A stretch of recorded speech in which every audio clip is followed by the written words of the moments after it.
Remue ménage.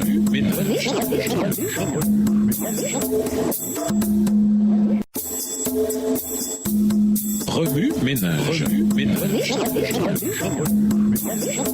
Bienvenue dans votre émission Remue ménage. Nous voilà la leçon de jeudi. S'impliquer, la puissance de la prière. La prière est la respiration de l'âme. C'est le secret de la puissance spirituelle. On ne saurait lui substituer aucun autre moyen de grâce tout en conservant la santé de l'âme. La prière met l'âme en contact direct avec la source de la vie. Elle fortifie le nerf et le muscle de l'expérience religieuse. Négliger l'exercice de la prière ou ne s'y adonner que d'une façon intermittente, quand cela nous convient, c'est perdre contact avec Dieu. Le sens spirituel s'émousse, la religion manque de santé et de vigueur. La prière est un moyen efficace recommandé par le ciel dans le développement du caractère et la lutte contre le péché. L'influence divine qui se fait sentir dans le cœur en réponse à la prière de la foi assure aux chrétiens tout ce qu'il a réclamé. Nous pouvons demander le pardon de nos péchés et le don du Saint-Esprit. Nous pouvons intercéder pour obtenir un caractère semblable à celui du Christ et la sagesse et la force pour accomplir son œuvre. Tout ce que Dieu a promis, il nous l'accordera. Il nous dit en effet, vous recevrez. Satan offre beaucoup de tentations à la jeunesse. Il joue sur elle le jeu de la vie, essayant tous les moyens de la séduire et de l'entraîner à la ruine. Mais Dieu ne la laisse pas sans secours contre le tentateur. En lui, elle trouve un aide tout-puissant. Fortifiés par lui, les jeunes peuvent supporter les difficultés comme de bons soldats de la croix. Revêtus de sa force, ils deviennent capables d'atteindre les idéaux les plus élevés. Le sacrifice accompli sur le calvaire leur est un gage de victoire certaine. Par vos prières ferventes, vous pouvez actionner le levier qui fait mouvoir le monde.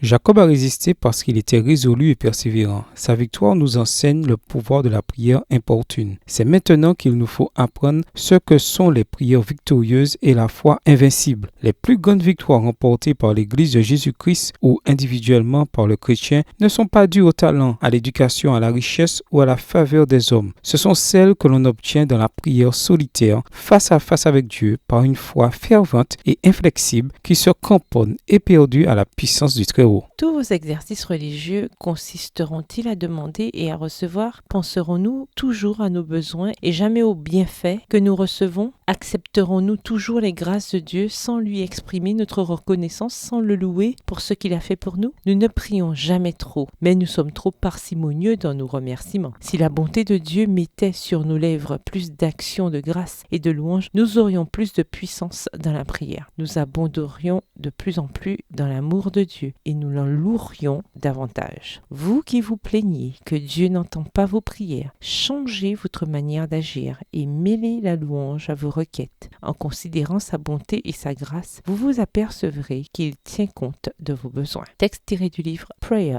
aux pages 84 à 87 écrit par Ellen G. White. Suite à l'étude de Luc 11, versets 1 à 13, en quoi ce chapitre s'applique-t-il dans votre vie? Au revoir. Et à demain si Dieu veut. Remue ménage. Remue ménage.